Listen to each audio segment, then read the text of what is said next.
Pour nous, je propose qu'on passe à la série suivante. Une fois n'est pas coutume, je ne l'ai pas dit tout à l'heure, mais je l'affiche à nouveau et je lui fais le shout-out. Jordan, bien sûr, de la Team QI Basket, notre graphiste en chef pour les illustrations de ces playoffs et de ces affiches de playoffs. Les Nuggets face aux Phoenix Suns. Bon, tu n'as pas vu la série, Hugo. Tu me disais, tu n'avais pas trop eu le temps de voir d'autres matchs. Néanmoins, est-ce que ça t'évoque quelque chose, cette série? Attention, tu es avec un fan des Nuggets, tu le sais bien évidemment. Mais qu'est-ce que tu en avais pensé? Les Suns se faire remplir, mais quel plaisir! Ah non, j'ai envie. C'est parfait, tu es mon petit diable que je ne peux afficher totalement à l'écran. Tu es la voix, bien sûr. Non, bien sûr que j'ai envie de voir les Suns se faire remplir. J'aime bien cette équipe, mais je préfère Denver quand même.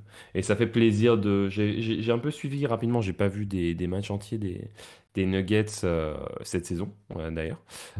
Mais voir que Aaron Gordon fait une belle série de playoffs, renaît un peu dans ce rôle aux côtés de Jokic, je vais être très très efficace off-ball et très bon en fait sur ses qualités. Ça me fait plaisir pour lui. Et surtout, vous avez un mec de la Miami Hoop School, Bruce Brown. Oui. Donc, qui est exceptionnel sur ses playoffs. Vraiment magnifique. Je kiffe. Donc, non, très bon. Aaron Gordon, le lumineux, nous dit Darius Garland, 10 en référence à un article signé Jérémy, QI Basket, bien sûr, QIBasket.net. Vous n'hésitez pas à le retrouver, à aller le chercher. Un très bon article pour expliquer à quel point le rôle d'Aaron Gordon a changé vis-à-vis de ses années à Orlando et où il excelle maintenant dans un tout autre rôle et notamment un rôle défensif. On l'a vu dans les 2 derniers matchs, mais notamment le dernier match face à Kevin Durant.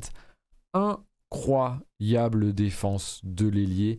C'était magnifique. Et tu parlais de Bruce Brown, une photo, une action, un instantané incroyable dans la fin du match avec un contre de Bruce Brown sur le shoot en face à face vis-à-vis de KD, et sur son shoot c'est extrêmement compliqué de contrer KD. C'est pas comme je voyais ça, c'était, je sais plus, j'ai eu une discussion sur Twitter, c'est pas pareil qu'un contre par derrière à la Russell Westbrook. C'est en étant en front, c'est beaucoup plus difficile en termes de timing, en termes à tous les niveaux. Donc voilà, il y a beaucoup de monde dans le chat qui est de ton avis, qui est plutôt en faveur des Nuggets. Alors il y a bien sûr Hanser, il y a bien sûr Renaud, il y a bien sûr plein de membres de la Nuggets Nation que je salue encore une fois, mais aussi d'autres fans, notamment des Knicks, puisqu'on faisait les Knicks juste avant. TV Shady nous dit 4-0 Nuggets, bonnes vacances les Suns, Denver est terrifiant. Alors, calmez-vous dans le chat, je suis très content. Je suis très content de voir ce genre de pronos et votre supporterisme pour nous, les pépites. Néanmoins, il s'agirait de pas nous jinx, s'il vous plaît. Je suis très superstitieux. Je pense qu'avec la blessure de Chris Paul, vous êtes quand même en bonne voie, quoi. Est-ce que vous êtes prêts pour 40 minutes de Ish Smith? Non mais Ishmi c'est de notre côté, c'est bon. Non mais oui, non, c'est vrai que la blessure de Chris Paul est un coup pour ces Suns-là. On va de toute façon faire un petit résumé rapide de cette série avant de donner un petit peu plus la place, le dialogue au chat bien sûr, et puis ensuite on verra plein de choses. Dis-moi. Tous les fans des Knicks, c'est les mêmes.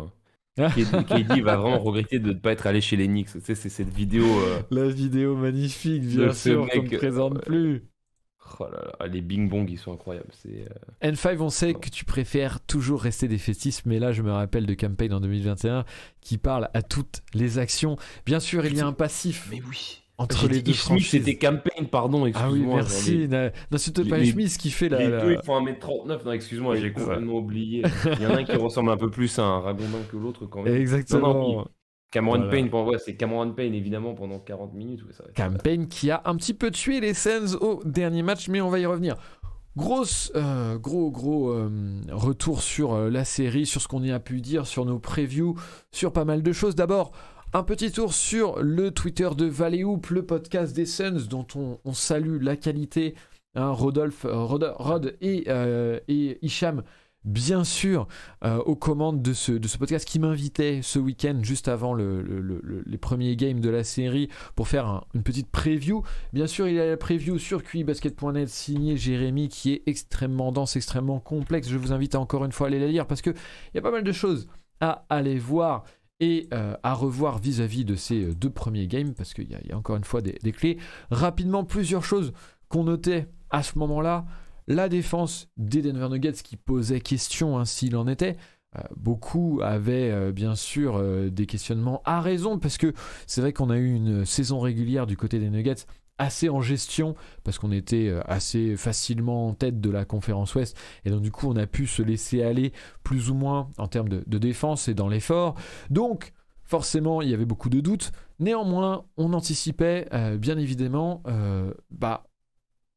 de profiter finalement d'une des faiblesses des Suns, à savoir le 5e homme des Suns.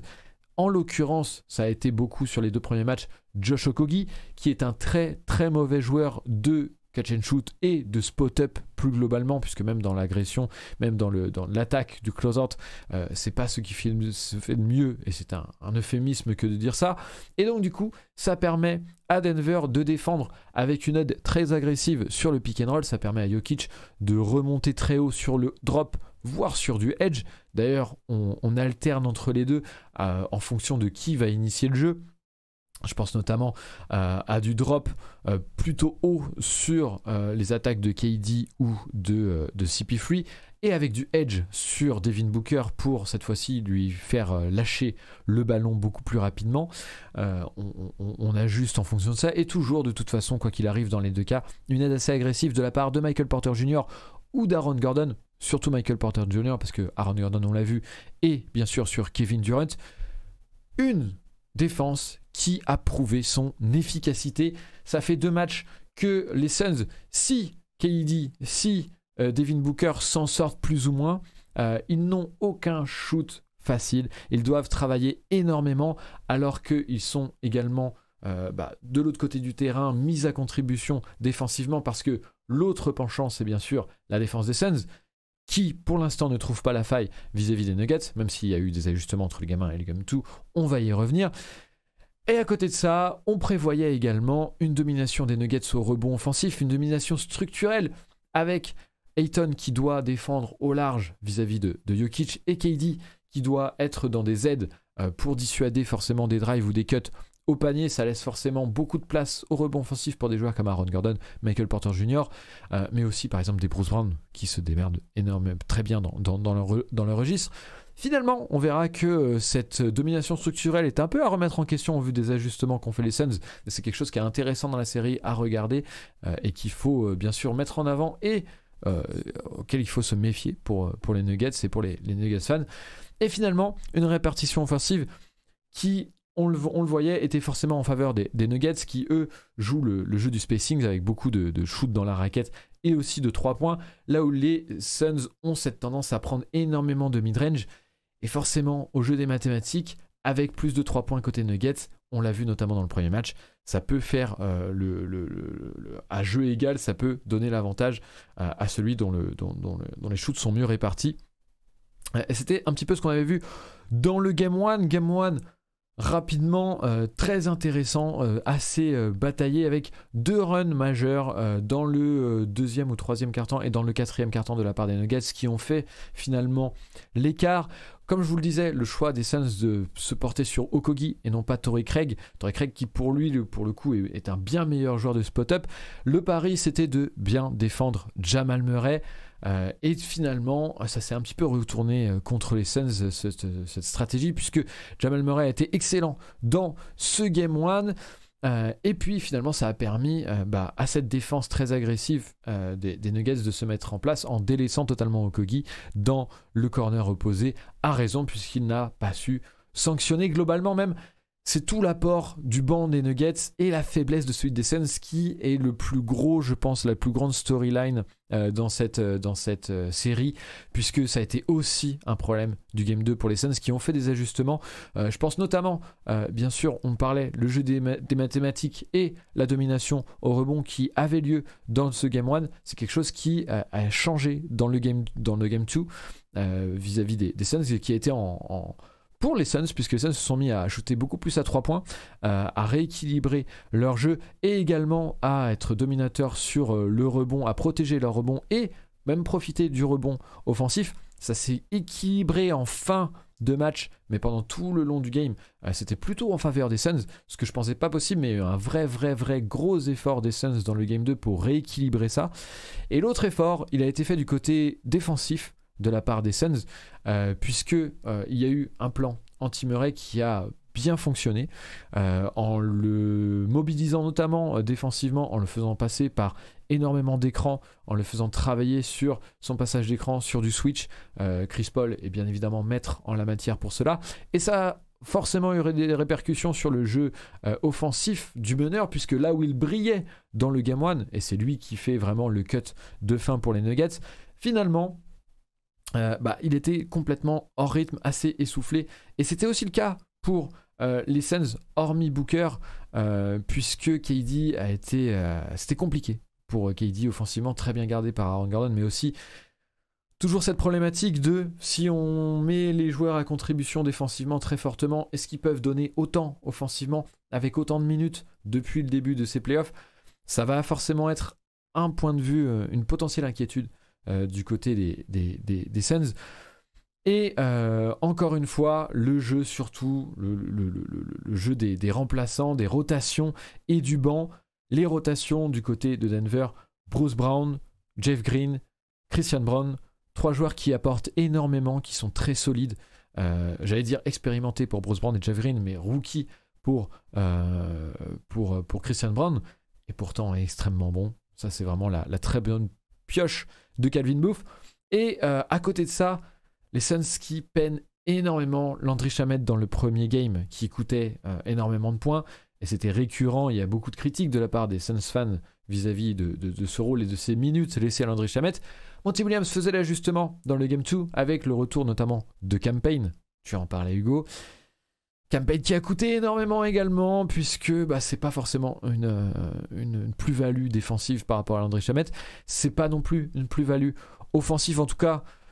Il peut être un petit peu plus distributeur, mais le problème c'est qu'il faut-il encore qu'il fasse les bons choix. Je pense notamment à des shoots à 3 points rushés dans le 4e quart-temps qui nous donnent énormément d'air aux Nuggets à ce moment-là du match du Game 2, là où c'était beaucoup plus serré à ce moment-là de la partie.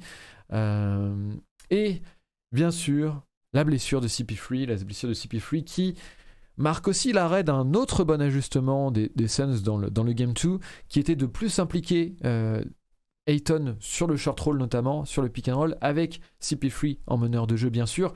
Ça s'arrête avec sa blessure, puisqu'après personne ne reprendra ce flambeau-là, et un Ayton qui finalement va finir le match totalement absent, et avec notamment des bonnes minutes de John Landale. C'est assez surprenant pour être précisé.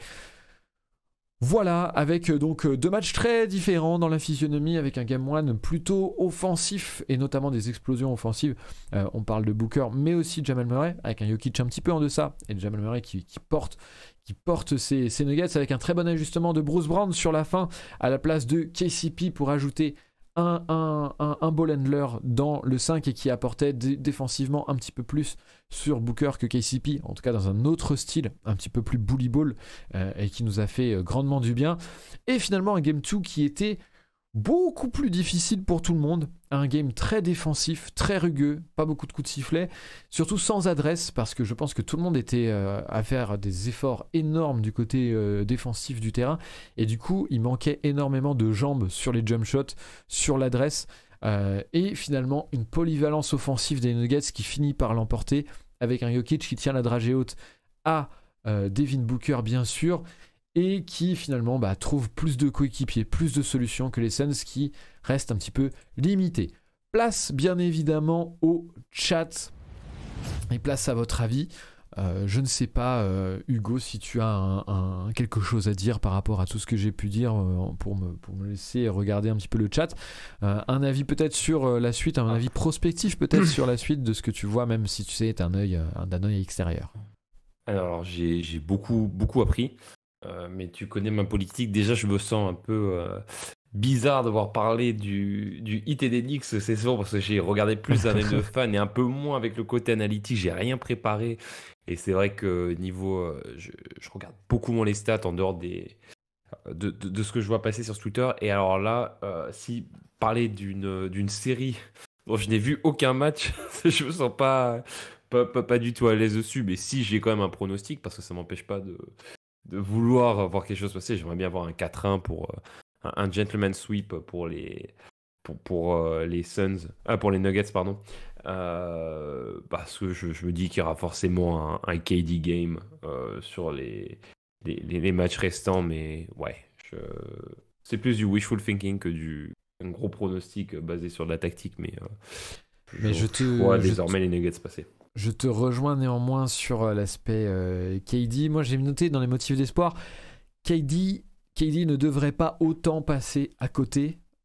Il a fait plutôt un bon match, mais sans être non plus très impactant. Je pense qu'il y a eu un bon ajustement des Suns par rapport à prendre un peu plus de 3 points. Alors, c'était malheureusement pas forcément des 3 points très en rythme, mais pas forcément des 3 points très travaillés. Alors, il y a potentiellement de l'amélioration vis-à-vis de ça, et c'est aussi un motif d'espoir des Suns.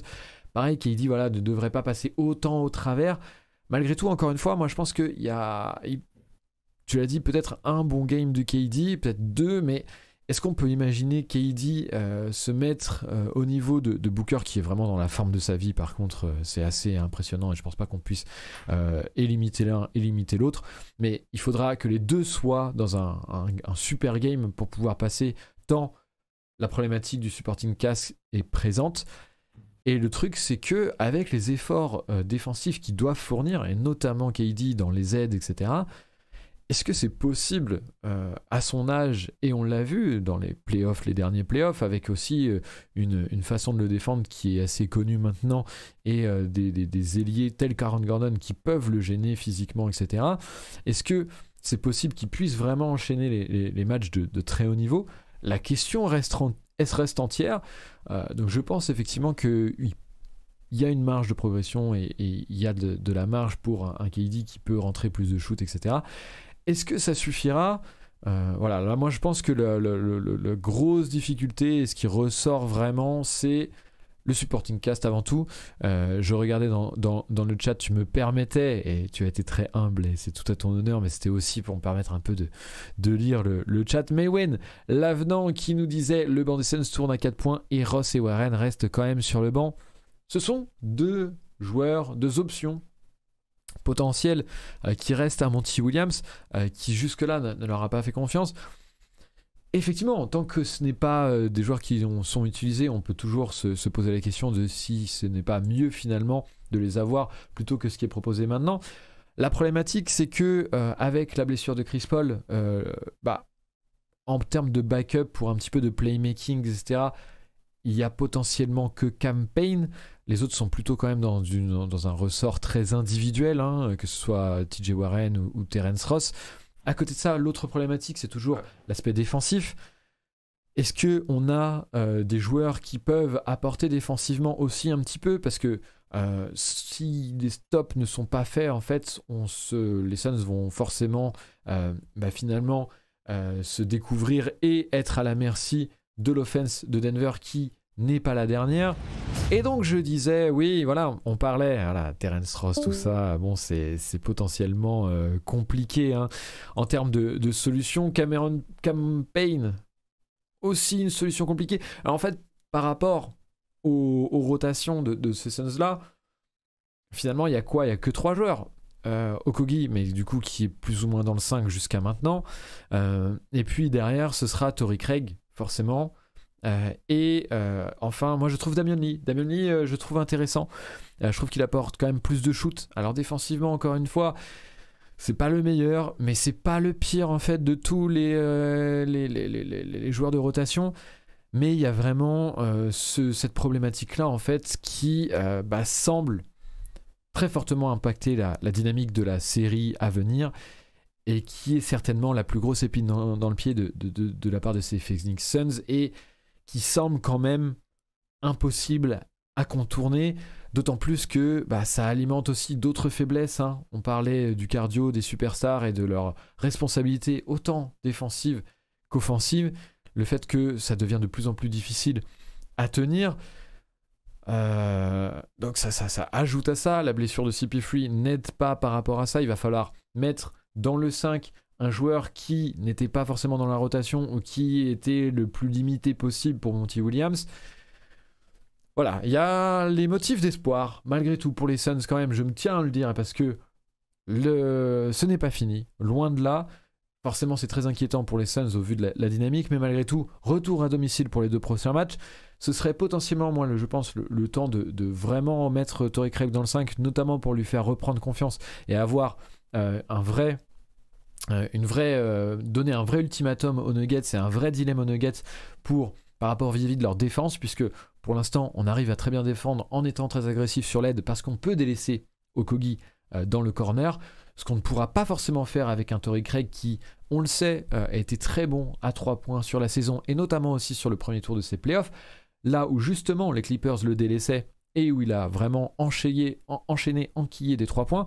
Il faut que les Suns mettent un ultimatum à ces Nuggets-là et à les empêcher de pouvoir défendre, parce qu'en plus ça va ouvrir leur jeu offensif et ça va laisser beaucoup plus de billes à KD et à Booker et aux autres, et même je pense à un DeAndre Ayton sur le short roll, notamment avec un Booker qui, on le sait, peut reprendre l'initiation de Chris Paul, puisqu'il a vraiment amélioré ses capacités en termes de playmaking. Donc je pense que c'est vraiment l'ajustement que j'attends sur le Game 3 chez les Suns, et en plus vraiment réussir à peut-être emballer la série, peut-être augmenter un petit peu la pace, réussir à partir sur transition en faisant l'équilibre, parce que la transition ne peut pas forcément être jouée du côté des Suns au vu de la présence qu'ils mettent au rebond pour justement empêcher cet avantage-là qui semblait structurel pour les Nuggets. Donc c'est un équilibre difficile à faire, mais pourquoi pas essayer d'enflammer un petit peu, parce que mettre un petit peu de rythme offensif et peut-être courir à l'offense, parce que de toute façon, je pense qu'on fustigeait la défense des Nuggets en disant comment ils pourront défendre, etc. Il y a une chose qui est assez claire, c'est que les Suns, eux, peuvent pas défendre les Nuggets pour l'instant, encore moins avec le roster. Peut-être qu'il ferait mieux d'emballer les matchs et de compter sur des menaces à 3 points comme Damian Lee et Torrey Craig, plutôt qu'essayer d'un équilibre qui de toute façon est perdant pour eux. Autre motif d'espoir pour les Suns, avant de passer à la discussion un petit peu plus informelle avec le chat, bien sûr, je vous oublie pas, vous inquiétez pas, je vous lis juste après. Booker, je trouve, qui est de mieux en mieux dans la série, notamment sur sa façon d'attaquer la défense de Denver. Je pense notamment au high pick and roll, donc c'est-à-dire un pick and roll qui est lancé beaucoup plus haut sur le terrain. Ça lui permet de prendre beaucoup plus de vitesse sur le drive, quelque chose qu'on peut très difficilement défendre. Il l'a fait beaucoup en seconde mi-temps sur le second match, et je trouve que ça payait énormément. À voir si il arrive à le gérer en termes de cardio, mais ça nous enlève vraiment notre couverture qui était efficace jusque-là, à peu près efficace jusque-là sur lui, à savoir du edge avec Jokic pour lui laisser lui faire lâcher le ballon ou le mettre un petit peu en porte-à-faux et le lancer un petit peu sur l'aide très agressive juste après. Là, en jouant comme ça, il arrive beaucoup mieux à enlever en fait cette couverture-là potentielle. Et c'était à peu près tout que je voyais comme motif d'espoir pour ces Suns-là. Vous l'avez un petit peu la balance. De toute façon, la balle est dans le camp des Suns, hein, forcément. Mené 2-0, retour à domicile. On s'attend à l'ajustement du côté de Monty Williams, parce que justement, les ajustements qu'il a fait jusqu'à maintenant, malheureusement, n'ont pas été suffisants en termes de win. Alors, ils auraient pu la prendre, hein, la victoire au Game 2. Ça leur fait très très mal justement que ce ne soit pas payé, mais c'est encore une fois le symptôme de la plus grande problématique pour moi dans cette série, à savoir le supporting cast et la polyvalence des Nuggets versus le manque justement de polyvalence et d'options pour ces Suns. J'étais tout seul, donc un petit peu tunnel, un petit peu difficile, mais on va pouvoir un petit peu plus discuter dans le chat avec vous. Warren ne peut rien apporter de supplémentaire à l'attaque des Suns. Il joue surtout en ISO, en sachant que Booker et KD monopolisent la gonfle. Ce sera compliqué pour lui d'exister. Il leur manque surtout des joueurs 3&D capables de sanctionner dans les corners, type Torrey Craig. On y revient. C'est Nuxito qui donnait ce commentaire. Et effectivement, je suis assez d'accord avec lui. Si tant est en plus que Warren soit en forme, ce dont je doute vraiment depuis quelques mois, quelques saisons, même maintenant. TV Shady, le banc de nos jours est plus important que le 5. Pas sûr que le grand hit soit encore champion actuellement avec la même équipe. Ça, c'était la petite punchline pour Hugo qui est parti malheureusement. N5, vous avez rappelé les prévus de début d'année où c'était lui qu'on faisait dormir sur le canapé. Voilà, ça c'était la petite preview, effectivement. Mais oui, non, mais effectivement, c'est vrai. C'est 30 previews, ça fait beaucoup, alors je me sacrifie pour la cause. Moi, je pense que Wainwright peut réellement être une option intéressante. Physique, bon jeu off-ball, mais Monty ne creuse pas. Nexito qui nous offre quelques solutions, effectivement. Et c'est aussi John Landale au match 2 qui prend sa moisson de rebond offensif. Alors, encore une fois, on est dans le joueur qui défensivement n'apportera pas. Mais de toute façon, il faut faire avec. À un moment, il faut, je pense, ne pas se voiler la face. Les Suns ne défendront pas, ne réussiront pas à défendre. Et donc, du coup, un mec comme Landale peut potentiellement un petit peu apporter. Après, ce serait intéressant aussi de donner un petit peu plus la gonfle à Ayton sur le short roll, parce que c'est quelque chose qu'on défend pas vraiment. On est beaucoup plus sur le porteur qui fait ça. Il n'y a que CP3 qui lui fait les passes. Alors, il y a le problème, c'est qu'on arrive après dans le. Est-ce que le personnel de Phoenix est capable de le faire ? Je vois que 2 joueurs capables de le faire, à savoir KD et Booker, en pensant que CP3 est bien sûr absent. Est-ce qu'ils ont la volonté de le faire ? C'est vraiment la question que je me pose, la question que je me pose, parce que c'est pas fait, alors que ça pourrait être fait et ça pourrait donner une 3e dimension au jeu de ces Suns-là qui en manque cruellement. Est-ce que ce sera fait ? C'est quelque chose qu'on attend depuis le Game 1, mais c'est quelque chose qu'on attend depuis longtemps chez ces Suns-là, dans d'autres séries, dans d'autres playoffs, et qui n'arrive pas. Et je me demande à un moment le pourquoi du comment. Est-ce que c'est une mésentente avec Anton en interne ? Ça me fait chier de parler, d'aller dans ces narratifs et dans ces poncifs-là. Mais le problème, c'est que, étant donné que c'est pas forcément une capacité du roadster et du personnel en lui-même, est-ce que c'est Monty Williams qui donne pas ces shoots-là à Ayton, qui est pourtant bon dans ce rôle-là, mi-distance et proche du panier ? Alors après, encore une fois, ce sont toujours le même type de shoot, mi-distance, proche du panier, là où effectivement il faudrait peut-être étirer un peu plus le jeu. Peut-être là est la difficulté. TV Shady, perso, ça sent vraiment le 4-0. J'avais dit que Denver allait win, mais leur niveau de jeu, la production, la défense, etc., que veux-tu faire ? Même avec un Murray moyen, pas bon, ça win. Un plan anti-Murray qui a été vraiment très intéressant du côté des Suns au dernier match. Ça a vraiment fait son effet et gros coup de chapeau du coup à l'effort défensif des Suns qui ont été très bons là-dessus pour impliquer aussi Jamal dans défense pour vraiment lui faire perdre un petit peu son cardio. C'est quelque chose qui a été déjà fait par les Wolves sur la première série avec Nickel Alexander Walker, pardon, je cherchais à ne pas écorcher son prénom, et notamment la presse tout-terrain, etc. C'est des choses qu'on revoit là et qui tapent en plus dans une problématique de Denver, c'est le manque de ball handler, le manque de joueurs qui peuvent un peu faire l'alternance avec Jamal Murray. Et c'est là qu'intervient Bruce Brown, et c'est là que Bruce Brown fait une incroyable série. Bruce Brown qui a été encore une fois titularisé en lieu et place de Michael Porter Jr. cette fois-ci dans la fin du Game 2, a raison, et pour pallier à ce problème-là, malgré tout, ça reste quelque chose sur lequel appuyer. Après, Okogie a été plutôt bon pour presser Jamal tout-terrain et lui couper du ballon. Tori a moins les capacités pour faire ça. Compliqué pour les Suns, ils doivent choisir ce qu'ils offrent. En fait, nous dit Nexito. Quelqu'un peut dire du mal de Torrey Craig, nous demande assez parler de moi. Peut-être, mais ça ne se fera pas ici. Not on my watch, bien sûr. Torrey Craig, le MVP des cœurs, s'il en est. Les experts avec un âge se sont basés sur la défense des Nuggets en fin de SR, non sur la globalité des SR, nous dit TV Shady. Pour être tout à fait honnête et me faire l'avocat du diable, parce qu'il le faut quand même malgré tout, moi-même, et je le disais d'ailleurs dans le podcast de Guillaume, vis-à-vis sur le podcast des Nuggets, sur les 10 stats de la saison des Nuggets, moi-même j'étais assez indécis sur le visage qu'on allait proposer dans les playoffs et sur la capacité de notre défense.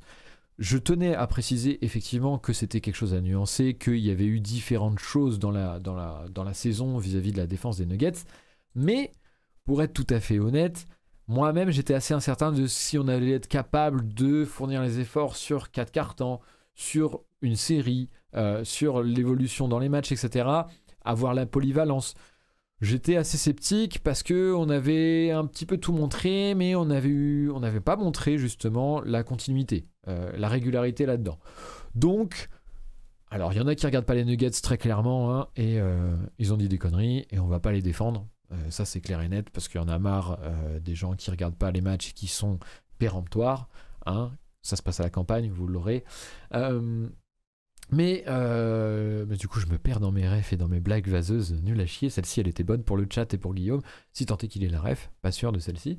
Mais voilà, il y avait quand même cette question et les Nuggets y répondent du mieux possible jusqu'à voir. Jedi Padawan qui alors oui, non, je pensais que c'était quelque chose, mais non. 4-1, en tout cas, il annonce, pour être gentil.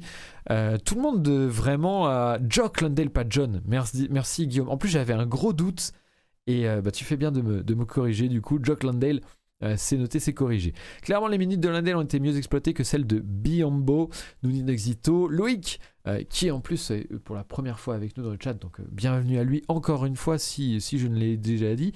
Après, même si Homeref fait 0 sur 9, ce qu'il a fait au deuxième match, il ne fera pas tous les soirs, il les a mis au premier match, et de plus il met 2 shoots importants en fin de match, effectivement, et je tiens aussi à préciser que Murray est plutôt bon, même très bon, même c'est sa meilleure saison sur le playmaking.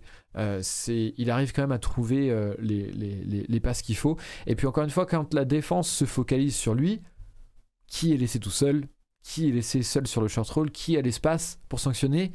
Nikola Jokic. Et on l'a vu hier, 39 ou 41 points, je sais plus. Je me trompe tout le temps parce que... bon bref, j'ai vu 39 ou 41. 41 il me semble. Voilà.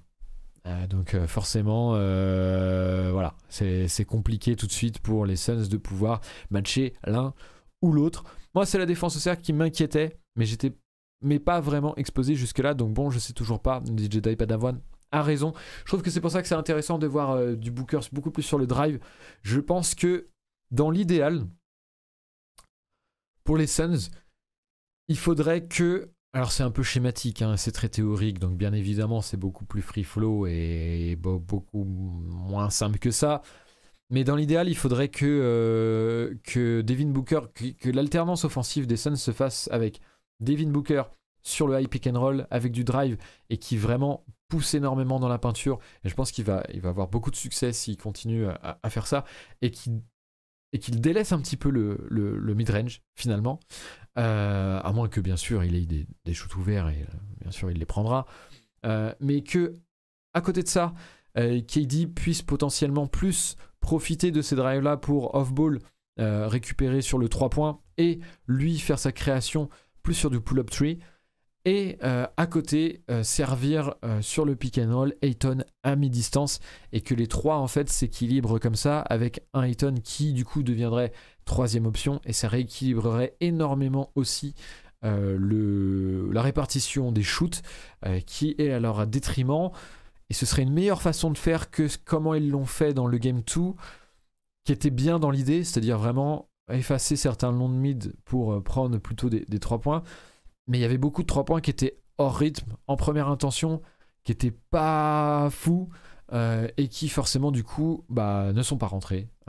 Et il me semble qu'ils étaient à 2 sur 19 ou 21, enfin pas du tout une très bonne efficacité. Dû aussi encore au fait des efforts défensifs. Hein. Il y a un moment où quand on a énormément de responsabilités défensives, je crois vraiment que ça joue sur les jambes, les genoux, et tout de suite les shoots s'en font ressentir. Beaucoup de shoots assez courts et beaucoup de rebonds assez courts dans ce Game 2.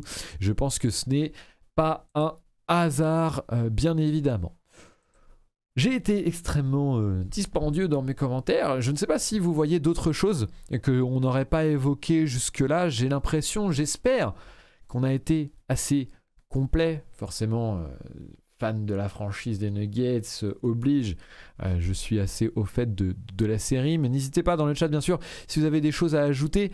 Vous avez donné vos pronostics tout du long, et c'est beaucoup en faveur des Nuggets. Je vois que le narratif, le momentum a complètement shifté.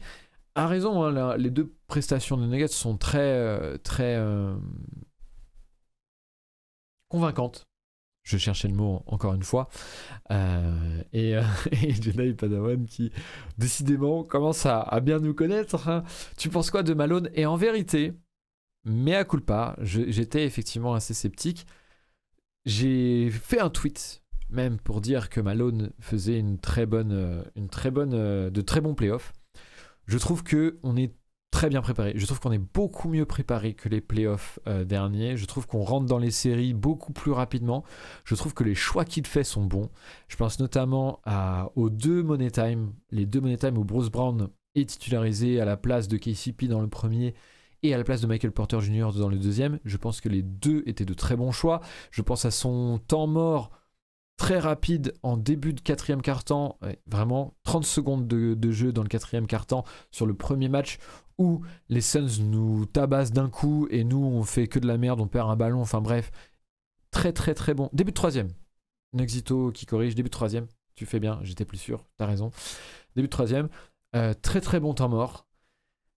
Je n'ai pas grand chose à reprocher à Michael Malone. C'est un grand sceptique de Michael Malone qui nous dit ça. Il fait des très bons playoffs. Michael Malone et son coaching staff. Il ne faut pas oublier que souvent, on parle des coachs à raison, mais à toute la prépa de tout le coaching staff, hein, bien sûr. Et je trouve qu'on est bien meilleur que les saisons passées. Et ça se ressent et ça fait vraiment plaisir. Et tant mieux. Et c'est vraiment du plaisir. Pour l'instant, je touche du bois, mais très bien. J'ai quand même une chose qui me taraude un peu, mais c'est sur le long terme et ça fait longtemps malheureusement, et il y a des choses aussi qu'on sait pas, donc peut-être je sais pas, mais on a une faiblesse par exemple sur le manque de dribbleur, le manque de ball handling, hormis Jamal Murray. Alors c'était obligé puisqu'on a dû trader Monte-Morris pour récupérer KCP. C'est un bon trade quoi qu'il arrive, mais forcément c'était le prix à payer. On se retrouve avec cette faiblesse là. Certes, on a Bruce Brown qui peut pallier, mais c'est quand même pas la panacée. Je préférerais un meneur ou un joueur un peu plus dans le playmaking. C'est une faiblesse qui va pouvoir potentiellement être target sur les prochains tours, si tant est qu'il y a des prochains tours. Je touche du bois. Ne pas responsabiliser Michael Porter Jr. dans la saison, dans ce rôle-là, ça me fait un peu chier. Je trouve que il est vraiment dans un rôle de finisseur, etc. Certes, il avait besoin d'enchaîner des matchs et de faire des progrès du côté défensif. Il avait besoin de faire d'autres progrès et il les a fait. J'espère qu'on finira par lui mettre le ballon entre les mains en seconde unit pour le préparer à ça. Parce que c'est un joueur avec un contrat max, c'est un joueur qui a le talent pour. Il faut au moins qu'on l'essaye. Je ne sais pas si ça arrivera, je ne sais pas si y a beaucoup de sceptiques. Moi, je suis un peu dans l'espoir vis-à-vis de ça, et je suis peut-être le seul, peut-être à tort, peut-être qu'il n'y arrivera jamais, mais je veux qu'on l'essaye. Ce serait le pire échec, ce serait de ne pas tenter, alors que c'est quelque chose qui va nous manquer, et c'est quelque chose qu'il a prouvé et qui il montrait des flashs de plus en plus dans le dernier mois de la saison. Il a montré des flashs en playoff, je pense au Game 1, où à un moment on est en panne offensivement, et c'est lui, dans la seconde unit, qui va nous chercher les points, sur du dribble, sur du drive, sur de l'isolation, donc c'est quelque chose que j'aimerais beaucoup plus voir, mais c'est plus global et j'espère que Michael Malone va continuer de progresser parce que pour le coup, il faut le dire, c'est un coach qui a progressé tout au long de sa carrière, même avec les Nuggets. Et donc, pour l'instant, eh bien, félicitations Michael Malone et son staff parce que du bon boulot et tu fais bien finalement de me demander, de me poser cette question. La capacité de MPJ à désormais driver Velosec est quand même bien intéressante, nous dit Loïc. Et c'était avant que je fasse ce speech-là, donc kudos à toi, bien joué. Je suis d'accord tout à fait et je te rejoins complètement. Tac. Ceci dit, Monty, c'est pas mal pour faire briller les coachs adverses. Signé Jason Kidd. Effectivement, bien joué, très bien vu. Lui qui nous dit ce début de playoff explique et valide le dernier mois de régulière un peu en roue libre. L'équipe a été bien préparée et reposée. C'est vrai, tu fais bien de le préciser, Loïc. En cas de défaite, le coach Jason saute pour vous, nous demande TV Shady. Je pense qu'il y a encore un peu de marge parce que je pense que tout le monde est au fait de la limitation du roadster. Cette série aura montré ça, et je pense que ça le préservera en attendant d'avoir des éléments qui viendront renforcer potentiellement ce roster durant cet été. Parce que pour l'instant, voilà, on ne gagne pas avec un roster aussi faible. Personne ne gagne avec un roster aussi faible et tout le monde s'accorde à dire ça. Donc je pense que même si Monty sera de plus en plus sur la sellette, je pense qu'il gagnera du temps grâce à ça. Après, c'est la première depuis 2020 où il a son équipe au complet. Dommage que Reggie Jackson ne soit pas inclus pour le ball handling. Effectivement, c'est aussi quelque chose que moi j'ai regretté de pas quitte à être en roue libre sur la fin de saison. Moi j'aurais aimé qu'on teste Reggie à fond pour justement voir s'il est potentiellement viable en playoff ou non. Là, on a moins de certitude et si on tombe sur une adversité plus grande, on sera bien embêté. Ça m'emmerde un petit peu. On aurait pu s'offrir un petit peu plus d'armes. C'est ça qui me dérange plus dans la gestion de Malone ces derniers temps. Mais sur ces playoffs-là, encore une fois, pour l'instant, très bien. Le fils Saunders fait beaucoup de bien dans le staff pour la défense, nous dit Nexito. J'étais très partagé en début de saison là-dessus. Je trouvais que c'était très ambivalent. Après, il y a eu pas mal d'essais que j'ai beaucoup aimés. Et finalement, voilà. Moi, une de mes grandes difficultés dans l'analyse globale, c'est de savoir à qui est dû quoi dans le coaching staff, etc. Je trouve que c'est très difficile à voir en étant pas insider. Donc c'est peut-être. Je pense que, en tout cas, c'est une des venues nouvelles. Donc effectivement, on peut imaginer que ça a eu un impact, mais je trouve que c'est difficile de donner du crédit. Donc c'est pour ça que Malone et le coaching staff dans leur ensemble. Non, le roster a des limites et Monty est apprécié de KD et James Jones, nous dit Nexito. Ça va aussi sur l'argument de laisser un petit peu de temps encore à Monty Williams. Je vais nous laisser là-dessus. Merci beaucoup au chat. Ça fait énormément plaisir d'avoir des nouveaux dans le chat.